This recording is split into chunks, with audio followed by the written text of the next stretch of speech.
I rise today in support of the government's amendments to our nation's Paid Parental Scheme. The Paid Parental Scheme Amendment, More Support for Working Families Bill. I fully support and thank the government for their commitment to improving the lives of working families, providing Australian children a good start in life and advancing gender equality. This bill is to be applauded as it is another step towards a more equitable future.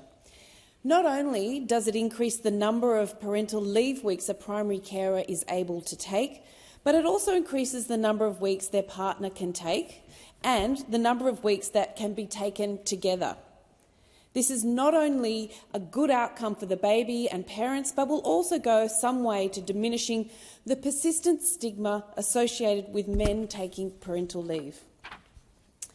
In 2021, women took 88% of primary parental leave. In other words, 88% of the time it was the woman who stayed at home after the birth of a child. And while parental leave is vital for the health and well-being of mum and baby, it is nevertheless a very significant disruption to a woman's career and therefore can impact her lifelong financial security. The time away from work is long, it is usually taken more than once, and is usually at a critical time in the development of a woman's career. Such a disruption leaves women more vulnerable to financial stress or homelessness in later life.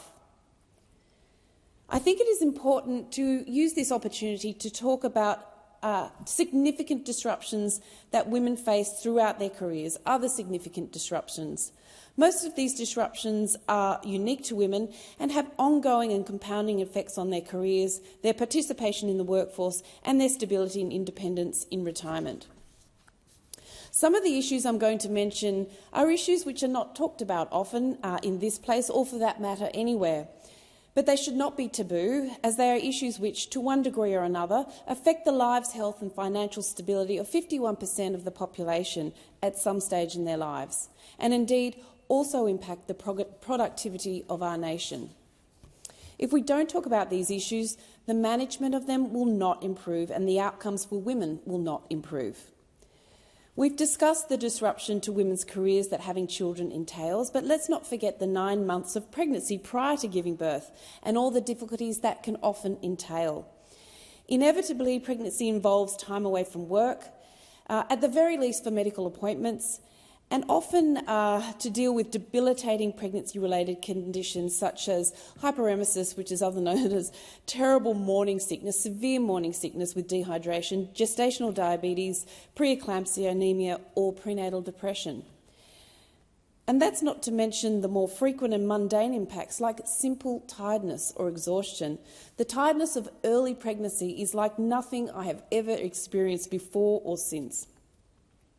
Then comes childbirth and parental leave, which, as described, is likely to involve the biggest disruption to a woman's career.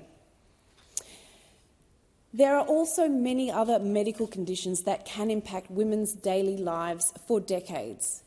One such example is the descriptively named heavy menstrual bleeding. Around 1/4 of women aged between 30 and 50 suffer from heavy menstrual bleeding. This is bleeding that lasts around 7 days or more, quite often more, results in heavy blood loss, as much as 400 ml every month. Let's be clear about what this means. 25% of women suffer from significant blood loss 7 days out of every 28, sometimes for decades. A quarter of women, a quarter of every month. The blood loss can be so significant that they become severely iron deficient, developing symptoms of fatigue, irritability, dizziness, confusion, depression, headaches and brain fog. And then there are the 10% of women who suffer endometriosis, a disease in which tissue similar to the lining of the uterus grows outside the uterus.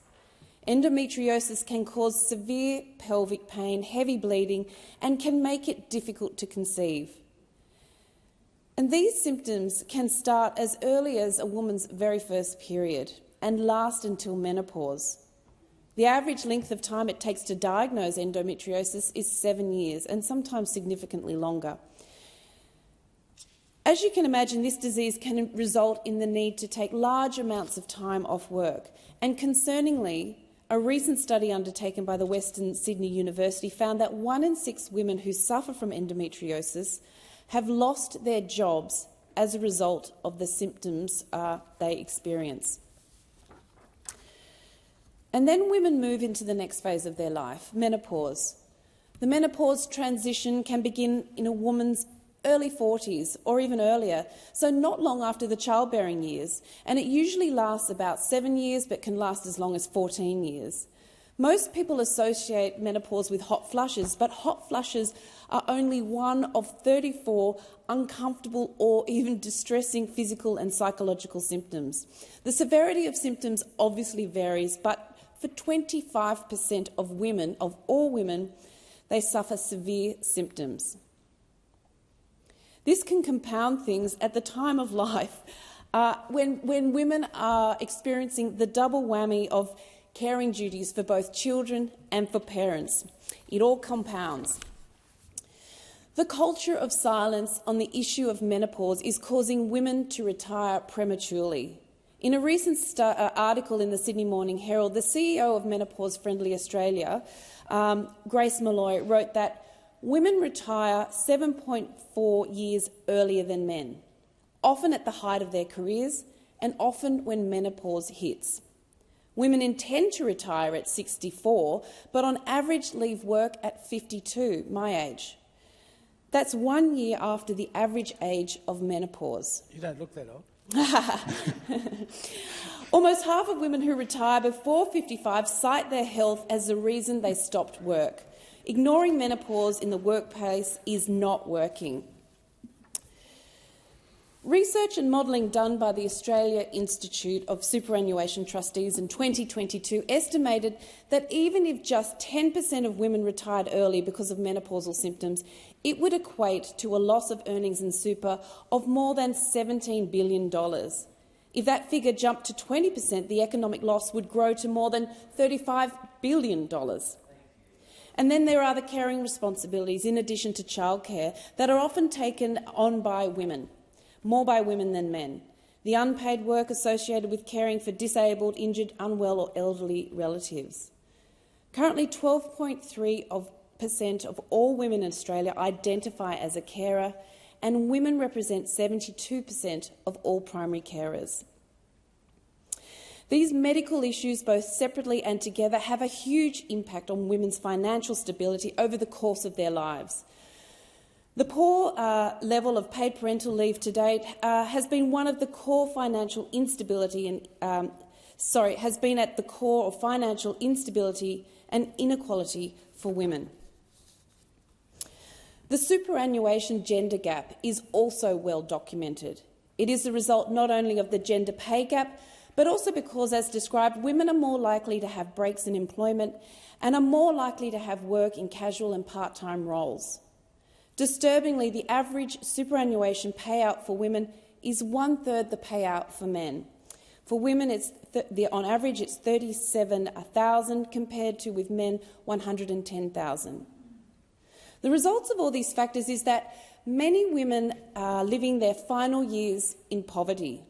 A report in February this year by Anglicare described older women as the invisible homeless. The next policy step, if we are serious about equality in this country, must be for superannuation to be paid on paid parental leave as well. The disruption to women's lives and careers are numerous and lengthy. Apart from emotional and well-being impacts, these disruptions, either separately or compounded, can be devastating for a woman's financial, job and housing security.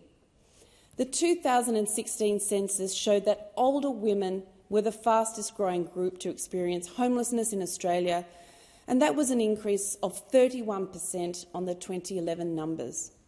All of these disruptions in women's lives matter. All of these disruptions to women's lives entrenches disadvantage, and all of these disruptions to women's lives can be ameliorated with policies such as this one. So I commend these amendments in this bill to the House. Thank you.